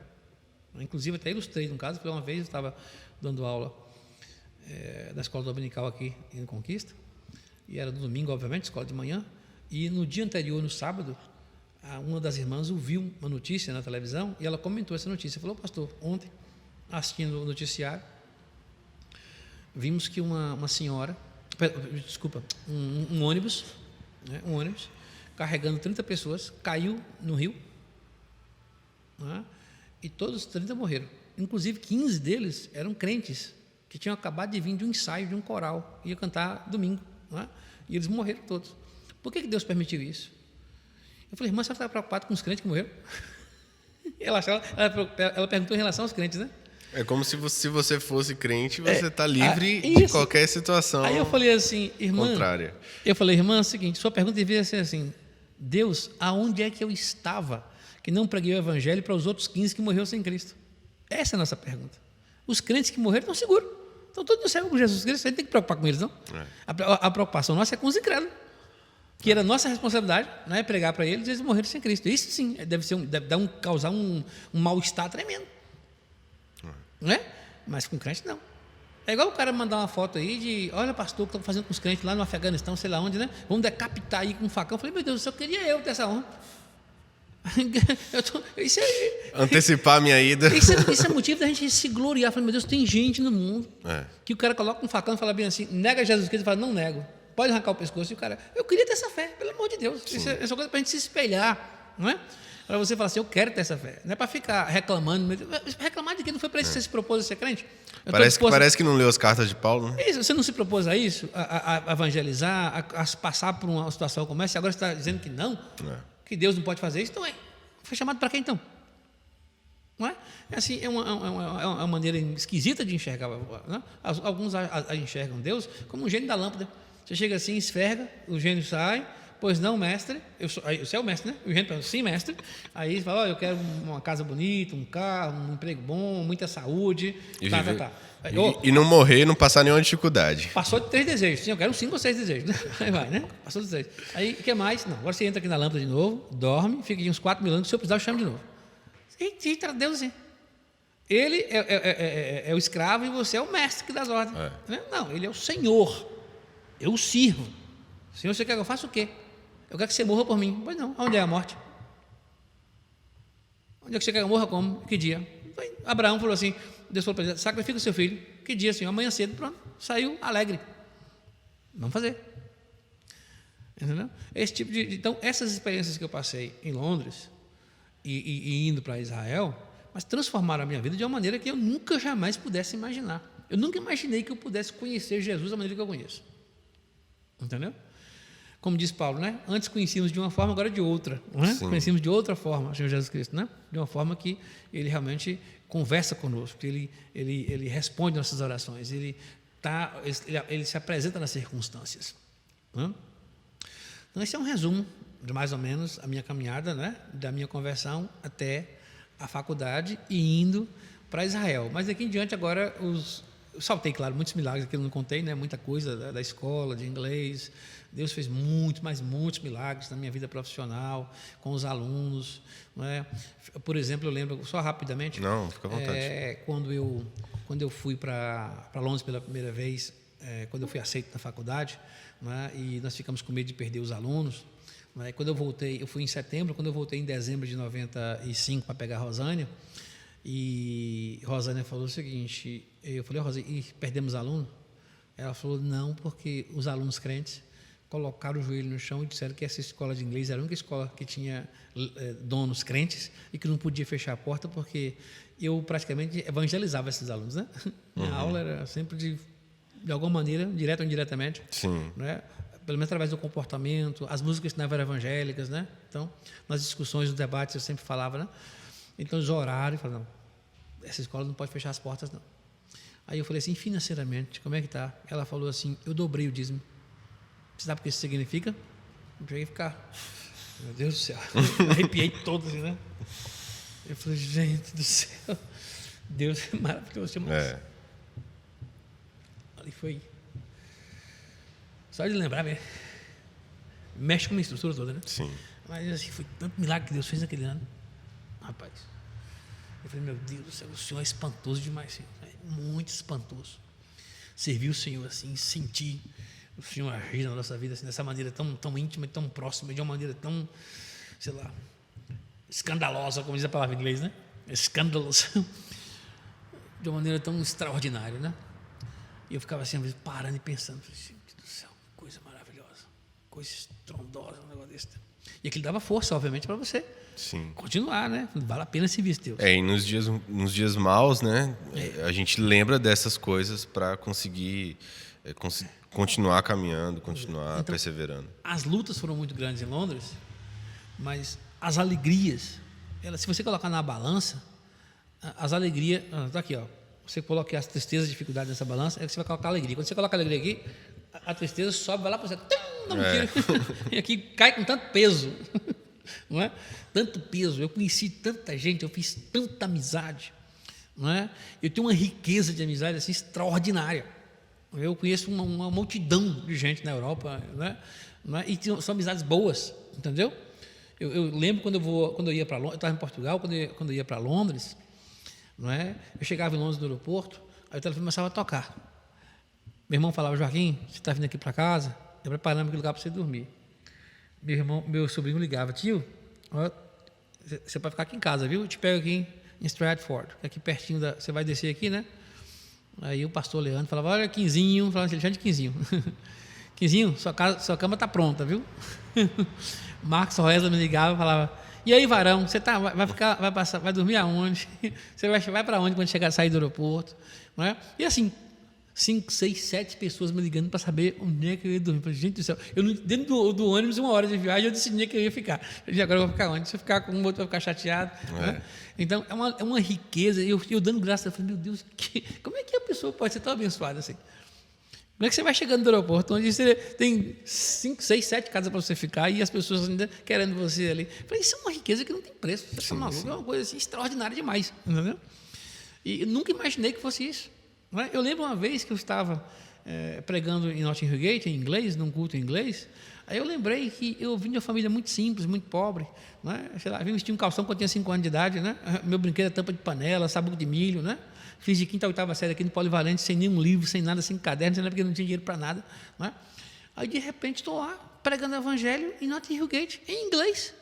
Aí eu vi assim, um flashback, lembrei quem eu realmente sou, né? Não é possível. Eu pensei que aquilo é um sonho. Aí eu engasguei. Engasguei, fiquei assim, sem fala. Falei, não é possível. Não é possível que eu estou falando em inglês na Inglaterra, pregando em inglês, e tu estuda na Universidade de Brunel, né? London Bible College, isso não tem cabimento. Tem um trem errado aqui, né? Aí, fiquei assim uns 10 segundos, eu acho, engasgado, né? Aí eu olhei para os irmãos assim, I'm sorry, let's go back, vamos voltar aqui, né, para o texto bíblico, né? Mas veio aquele flash, aquele choque de realidade, sabe? Que aquilo não podia ser possível. É porque às vezes a gente vai vivendo as coisas não tinha assim, como aquilo ser possível. E acumulando, né, atividade em cima de atividade e não para lembrar. Ver o que Deus fez, então, né, para trás, né? Aí eu falei, Senhor, não é possível que o Senhor me trouxe até aqui. Isso eu estou vivendo assim, uma coisa que é impossível, não tem como isso ser realidade. Só Deus. Imagina com as lutas que alguém fala assim, gente, você vê as lutas quando alguém quer ir para os Estados Unidos, né? O pessoal, a luta que eles fazem, não sei o quê, querem passar por fronteira, aquele negócio todo, ou mesmo para a Inglaterra, e aquela luta, eu quero ir lá, não sei o quê. Não tive luta nenhuma. E para morar lá, a dificuldade que é, o custo, caro, aquele negócio todo, né? E falar inglês, não é? E graças a Deus, assim, Deus me deu essa facilidade de falar línguas, né? Então eu consigo até falar inglês com sotaque britânico, né? What's the time, please? How are you? Are you right? Então eu consigo falar igual eles, né? Imitando o sotaque, aquele negócio todo, né? Muito embora, quando eu pregava, eu não pregava com sotaque britânico, eu achava assim meio ridículo ficar imitando, né? Então eu falo, gente, eu vou falar com o sotaque brasileiro para não ficar assim muito feio, né? Parece que eu estou querendo assim forçar demais, né? Ficar mais natural, né? Apesar de eu conseguir falar, eu não forçava tanto, né? Não, deixa eu falar com o meu sotaque brasileiro que é melhor, mais bonito até, não é? Assim, é mais original, mais, né? Legítimo, né? Então, assim, coisas extraordinárias, Sim. Não é? Deus fazendo na nossa vida, da área de vistos, da área de finanças, da área de amizades, da área de teologia, não é? Abrindo portas, dando entendimento, não é? Fazendo conexões com várias pessoas, dando essa alegria interior muito grande, saúde física, graças a Deus. Eu lembro que agora em Portugal, há um tempo atrás, eu tive que fazer uma cirurgia da vesícula. Eu não sabia que dor que eu tinha. Eu demorei quase um ano para descobrir que a dor era da vesícula. Não é? Eu sentia aqui tipo um refluxo. Mas quando eu fui em Portugal, quando eu senti uma dor realmente muito forte em casa, foi a primeira vez que eu chamei uma ambulância na minha vida. Não é? E me levou para o hospital. E quando a médica apertou aqui, que eu dei um grito, eu falei, uau! Ela apertou aqui na barriga, mas eu dei um grito mesmo bem escandaloso. E ela falou assim, descobri o seu problema. Você está com cólica biliar, da bilis aqui. A sua vesícula está cheia de pedra. Não é? Você não sabe. Mas a dor foi tão grande lá no hospital. E minha oração foi essa. Eu falei assim, Senhor, muito obrigado, Senhor. Porque eu vivi 49 anos sem saber o que é dor. É a primeira vez em 49 anos que eu estou sentindo dor. Então, eu quero assim, que o Senhor aceita a minha gratidão. Não é? O meu louvor e minha adoração, porque o Senhor me poupou esses anos todos, de sentir uma dor que fosse. Agora eu sei, quando alguém falar que tem dor, qualquer tipo de dor de dente, dor de rim, não é? Dor de vesícula, não é? Eu vou agora entender que é realmente uma coisa muito difícil, muito complicada, mas até dor física, Deus me poupou. Não é? Então, eu rendo graças ao Senhor, porque Ele é o Deus dos deuses, né? O Senhor dos senhores é maravilhoso. Ter na sua companhia esse Deus que disse, jamais te abandonarei, né? Estarei sempre contigo, né? Eis que estarei convosco até a consumação do século. Então, é um privilégio nosso, né? Maravilhoso demais, né? Então, então, nós crentes não podemos desprezar os desafios da vida, não podemos sequer ficar pedindo a Deus que tire essas dificuldades, porque essas dificuldades moldam o nosso caráter. Se você não passar por essa dificuldade, você nunca vai saber. Imagina que você quer, Senhor, me dá mais paciência. O que Deus vai lhe dar? Tribulação. Claro, para você, oportunidade para você exercer a paciência e crescer. Entendeu? Para você mostrar que realmente crê nele. Exatamente. Então é isso. Então, inclusive, hoje, agora, nesse exato momento, eu estou vivendo dificuldades muito grandes. não pareço estar vivendo elas, porque eu sei quem é o Deus que eu sirvo, sei quem Ele é e sei que Ele vai resolver. Mesmo que seja hoje meio-dia, não é? Ele vai resolver, porque sempre foi assim. Não é? E a minha, como é que fala? Não vou dizer brincadeira ou diversão, mas seria a palavra que poderia se descrever melhor. Mas a minha expectativa é saber como é que ele vai resolver. Eu falo assim, imagina que eu tenho que pagar um aluguel hoje de R$650, R$700, e não tem um centavo até agora, e daqui a pouco tem que pagar o aluguel. Eu falo assim, eu sei que vai resolver, não sei como. Eu fico imaginando o que ele vai fazer. Mas na hora certa, tum! Eu falo, eu nunca pensei que fosse assim. Eu nunca imaginei que fosse aquela pessoa, eu nunca pensei que fosse desse jeito. Sim. Não é? E assim, é tão maravilhoso viver assim, na fé, que eu falo assim, gente do céu, é gostoso demais ter esse Deus como seu Deus. É bom demais, é um prazer incrível, é uma coisa assim, indizível, não é? Você não tem, como diz o hino, né? É inefável, não se pode falar, não é? As grandezas, as maravilhas que Deus tem, não é? Para aqueles que o amam. Inclusive, um dos versos que eu aprendi a admirar mais na minha vida, enquanto estava em Portugal, foi um verso que aprendi com Chuck Missler. Chuck Missler é um excelente professor da Bíblia, eu tenho praticamente todo o material dele, ele é muito culto, ele tem equipes assim, de mais de 50 pessoas que o auxiliam, então ele tem muita gente, todos realmente formados, com PhD, com doutorado, mestrado, então ele sabe muita coisa, mas uma coisa que ele me falou, sem comentário nenhum, foi o Salmo 25:14, né? Que fala bem assim, a intimidade do Senhor.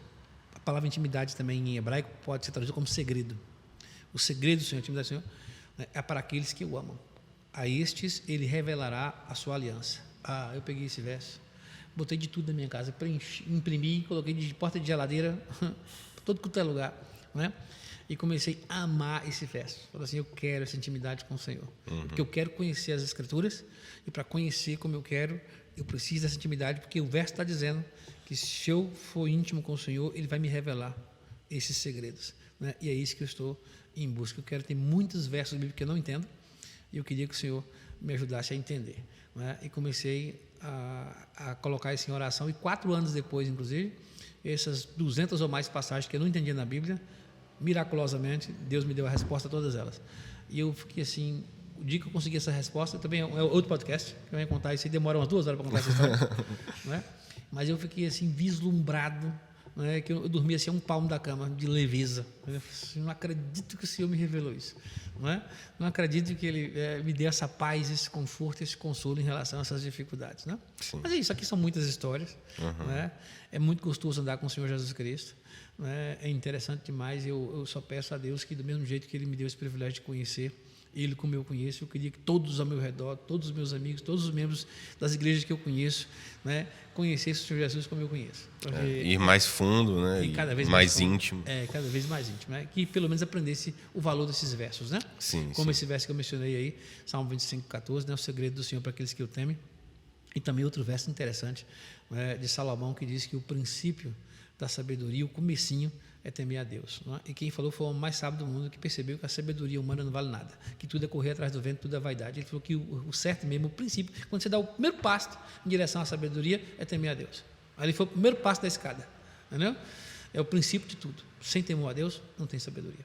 A sabedoria humana é totalmente vã. Ele falou que é só correr atrás do vento. Tudo é vaidade. Vaidade de vaidades, né, diz o pregador. Então é isso. Mas aí me tira uma dúvida. Depois de Israel, como é que foi ficou quanto tempo lá e qual foi a trajetória? Eu estou falando dos milagres todos, né? Não, pode. Não dá tempo para contar. É só para a gente finalizar, só para a gente fechar a linha do tempo ali. Dá uma enciclopédia. Okay? Mas os milagres de Israel foram as dúzias, né? Inclusive renovação de visto. Eu posso contar num podcast porque isso demora bastante, umas 2 horas para contar. Mas chegou um ponto que não teve mais visto, né? Chegou um ponto que não teve mais e tive que sair de Israel. Eu até tentei, para eu dormir sossegado no travesseiro, falar assim, Senhor, humanamente falando, eu fiz o que era possível. Eu te falei, eu só desisto de uma coisa se um anjo chegar assim e me tirar, né? Eu falei assim, para ter certeza que realmente eu não estou desistindo, se o Senhor realmente não quer que eu vá mais a Israel, eu tenho que saber que foi Ele que proibiu. Sim. Do mesmo jeito que o Espírito de Cristo falou com Paulo, falou assim, não vai para a Ásia, dá a volta em Bitínia, não é? Lá em Atos, né? Eu falei assim, se eu entender que eu não posso voltar agora, eu não vou. Então eu vou insistir. Então, eu até cheguei, levei meu carro para São Paulo, deixei com o pastor Alexandre, falei, pastor, vende esse carro para mim. Na época valia uns $10 mil. Falei, vende esse carro. Não, estudo não. Falei, estudo não, desculpa, agora, o dólar dava valia o quê? Em dólar acho que valia 2. Não, o dólar acho que valia... O dólar quanto dólar? Hoje deve estar... Hoje está 5 e pouco. 5, né? 5 ou quase 5. Então valia uns quase $5 mil o carro. Não é? Mais ou menos, quase $5 mil. E a escola que eu ia matricular minha esposa, que era $10 mil. Eu ia matriculá-la numa escola chamada Rafael Recanati, para ela fazer linguística. E eu ia ficar no visto dela. Entendeu? Esse é o agregado, né? Exatamente. Aí eu fui para Israel, passei 30 dias lá, deixei o carro para ser vendido. E fui para casa de um amigo, judeu, que gostava muito de mim, e falou, Joaquim, você vai ficar aqui. Aí, inclusive, ele foi comigo lá no home office home office é na Inglaterra. Em Portugal, em Israel, chama Misrad Apanim, que é tipo o Ministério do Interior, onde você consegue os vistos, né? Sim. A renovação de visto. Aí ele foi lá comigo, esse judeu, e ele falou assim, sua esposa vai fazer o quê? Eu falei, vai estudar. Estudar onde? Eu falei, Rafael Recanati. Ele falou assim, mas a escola tem que ter vínculo com o governo para dar visto. Eu falei assim, mas aqui é o governo, né? O senhor não é o governo? Eu estou dizendo o nome da escola. Tem que saber se a escola dá, mas o senhor que tem que me dizer. Porque no site está dizendo que dá, no site da escola está dizendo que a escola dá o visto. Quem pode confirmar é o senhor. Está com... eu não consigo acessar aqui do computador, não. Mas claro que conseguia, porque ele é a pessoa, é a autoridade que fala que se pode ou não pode. Sim. Mas fez muita dificuldade para não ficar. Criou muita dificuldade. Esse amigo meu judeu começou a discutir com ele em hebraico, mas foi um quebra-pau feio. Eu até saí para não ver a briga, né? Eu vou sair que eu não quero, né? Aí vamos procurar um advogado, Joaquim. Aí foi um advogado. O advogado falou assim, você sabe lutar capoeira? Eu falei, sei não. Porque os judeus, depois de futebol, eles são apaixonados por capoeira. Então, se a pessoa sabe lutar capoeira, já está empregado em Israel, né? Eles são vidrados nisso aí, gostam muito, né? E basquete, eu falei, também não. Futebol, eu falei, também não. Eu torço para o time do Santos, né? Santos do Senhor Jesus Cristo. Eu só sei fazer isso. Aí falou, se você tivesse alguma habilidade esportiva boa, fosse realmente um bom jogador de futebol, um capoeirista, né? Ou até basquete, a gente conseguia. Você ficaria aqui em Israel. Mas se não for por esse lado, não tem como. Aí eu falei, então tá bom. Não estou preocupado com isso. A minha preocupação é, eu fiz o que era possível fazer. Eu tentei, fui lá, insisti, não é? Eu falei, Rosa, agora eu posso voltar. Rosa é minha esposa. Eu falei, agora eu posso voltar para o Brasil, sossegado. Deus não me quer aqui agora em Israel. Eu posso dormir agora, sossegado. Eu falo, Senhor, além de orar, além de suplicar, não para ficar em Israel, suplicar para ver a vontade de Deus. Eu quero fazer a vontade de Deus. Eu não posso assistir numa coisa que não é a vontade de Deus. Eu quero muito pregar o evangelho para os judeus, mas isso depende se é a vontade do Senhor. Se não é, não tem problema, né? Aí voltamos para o Brasil. E comecei de novo um período de oração para saber, Senhor, se não é Israel, qual é? É para ficar no Brasil, é para ir para os Estados Unidos, é para ir para a Inglaterra, é para ir para Nagé, para Rio de Conta, o Senhor quer o quê? Para trabalhar com índio? O que o Senhor quer? Não é? Eu quero fazer o que o Senhor quer que eu faça. A minha vontade não interessa, né? Então começamos o período de oração. Para a gente concluir. Aí voltou para o Brasil. E aí teve mais algum período? Sim, ficamos um período fora. Aqui orando, buscando uma orientação, Sim. Até que sentimos no coração que seria Portugal, para ficar próximo inclusive de Israel, para para pregar para os judeus, né? Sim.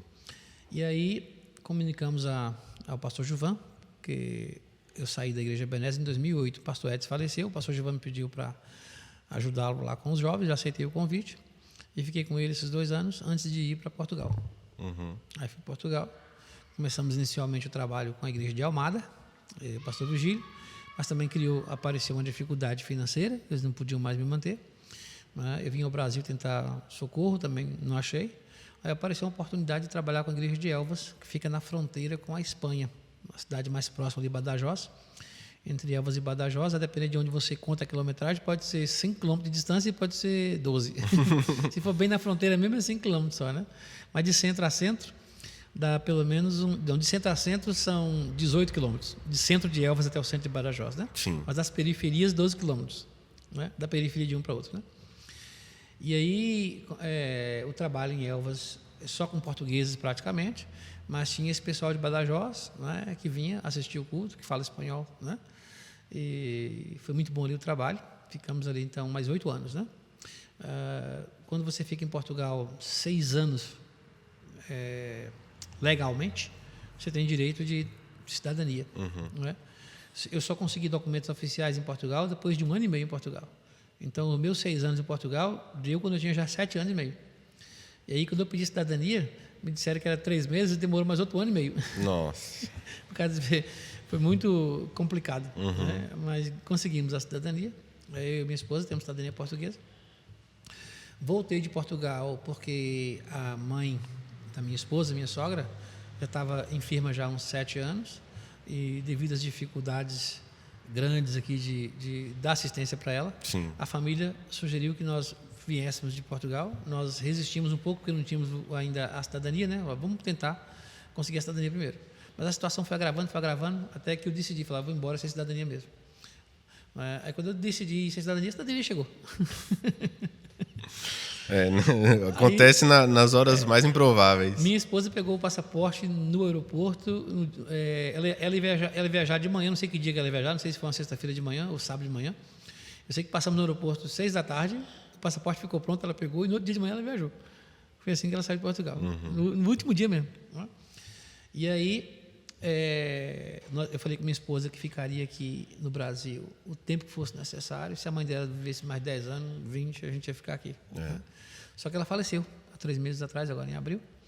E agora a gente não sabe exatamente, né, o que Deus quer da gente. Sim. Né? Então, minha esposa, porque a nossa vida assim, foi quase que sem férias. Se você falar assim, nesses anos todos que você está há 20 anos, né, você tirou férias quando? Nenhuma vez. Nenhuma. Eu nunca falei assim, estou oficialmente de férias. Estou sempre trabalhando, sempre em alguma igreja, sempre pregando, evangelizando. Né? Minha esposa falou assim, então vamos pegar esse período agora, vamos descansar um pouco, pelo menos até o final do ano. Não vamos fazer compromisso nenhum, assim, com nenhuma igreja, com ninguém, com nada, né? Até o final desse ano, de 2021. Né? Então nós estamos aqui nesse período agora, em oração, esperando que o Senhor nos oriente, né? Qual seria o nosso próximo desafio. Né? Mas por enquanto estamos assim, em banho-maria. Mas eu me sinto como um sabuco na água. Onde o Espírito Santo soprar, que é o vento, né? Eu vou. Né? Onde ele falar que é para ir, vai ser aqui, é aqui. Se é Portugal, é Portugal. Se é Estados Unidos, Estados Unidos. Se é aqui no Brasil, em algum lugar, a gente vai. Né? A gente está disposto mesmo a fazer o que o Senhor nos orientar. Né? O importante é isso, né? Tá sempre disponível, né? Para a vontade de Deus, para o que o Espírito Santo vai conduzir. O resto ele faz, né? Como diz Jesus Cristo, né? Buscar em primeiro lugar o reino de Deus. Né? E a sua justiça, e todas essas coisas que deveríamos estar preocupados, não precisa. Ele diz que tudo isso será suprido. Comer, beber, vestir. Sim. Deus está garantindo. Sim. Busca meu reino, a minha parte eu faço.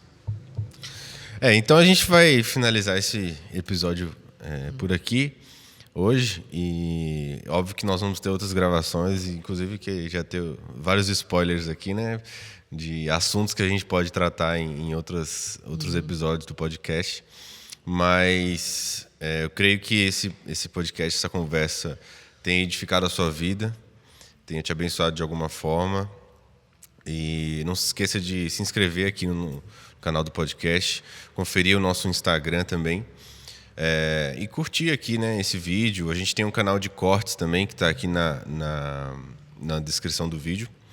Tá bom? E compartilha com alguém, com um grupo da igreja, um grupo da família, para outras pessoas também serem edificadas e terem essa motivação maior para servir a Deus e fazer a vontade dele. Ok? Deus abençoe e até o próximo episódio. Amém.